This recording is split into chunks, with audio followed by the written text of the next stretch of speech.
வணக்கம் நேயர்களே. நேயர்கள் அனைவரும் நீடூழி வாழ்க்கை நிம்மதியுடன். இப்போ ஒரு படித்ததில் பிடித்தது பார்க்கலாமா? அதாவது ஒரு வயசான கிழவி இருந்தாங்க. கூலி வேலை செய்கிறாங்க. அதாவது ஒரு வீட்டில் தோட்ட வேலை. அவங்களுக்கு ஒரு நாள் அந்த கோயில் வழியாக போகிறப்ப அந்த கோயிலில் வாரியார் பிரசங்கம் செய்கிறாரு அப்படின்னு கேள்விப்பட்டு உள்ளே போய் கேட்டாங்க. கேட்டவுடனே அவங்க மனசுக்கு ரொம்ப பிடிச்சிது. அடுத்தடுத்த நாளும் போய் கேட்க ஆரம்பித்தாங்க.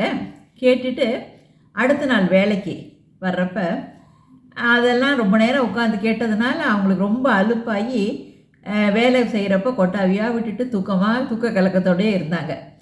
உடனே அந்த முதலாளி கேட்டாராம், ஏன் இப்படி தூக்க கலக்கமாகவே இருக்க 2 நாளாக அப்படின்னோடனே, நான் கோயிலில் வாரியார் சுவாமிகளோட பிரசங்கத்தை கேட்டேன்.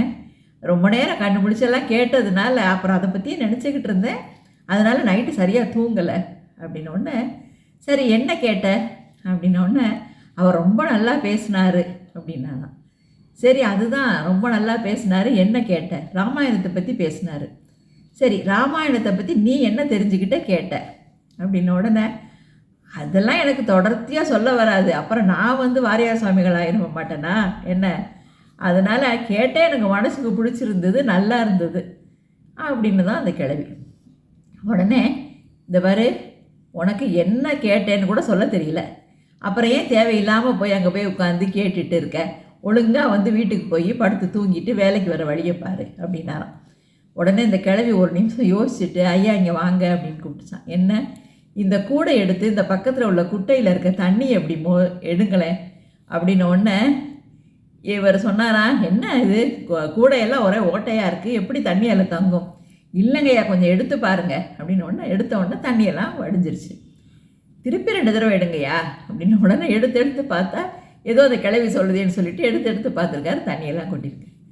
உடனே இந்த பாரு, தண்ணியெல்லாம் கொட்டிடுச்சு, என்ன நீ பாட்டுக்கு எடுக்க சொல்லிக்கிட்டு இருக்க, தண்ணி இதில் இருக்கு நிற்குமா அப்படின்னு உடனே, ஐயா இதே மாதிரி தான் அவர் சொன்னதெல்லாம் எனக்கு ரொம்ப மனசில் நிற்கலை, ஆனால் இப்போ நீங்கள் பாருங்கள் அந்த கூடை எவ்வளவு அழுக்காக இருந்துச்சு, இப்போ பாருங்கள் கூடை தண்ணி பட்டு பளிச்சுன்னு ஆயிடுச்சு.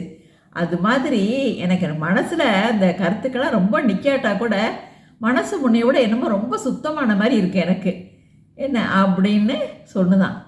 உடனே இவருக்கு ஓ இந்த மாதிரி, அதாவது இதெல்லாம் கேட்குறதுனால நம்ம மனசில் உள்ள அழுக்கெல்லாம் அப்படியே நீங்கிறத இந்த கிழவி எவ்வளவு உணர்ந்து சொல்லுது அப்படின்னு அவர் நினச்சாரு அப்படின்னு அந்த ஒரு கதையில் நான் இப்போ ரீசெண்டாக படித்தேன். அதை தான் உங்கள்கிட்ட ஷேர் பண்ணிக்கலான்னு சொல்கிறேன். இது மாதிரி அப்பப்போ ஏதாவது நான் படிக்கிறத உங்கள்கிட்ட ஷேர் பண்ணிக்கிறேன். ஆல் தி பெஸ்ட், வாழ்த்துக்கள்.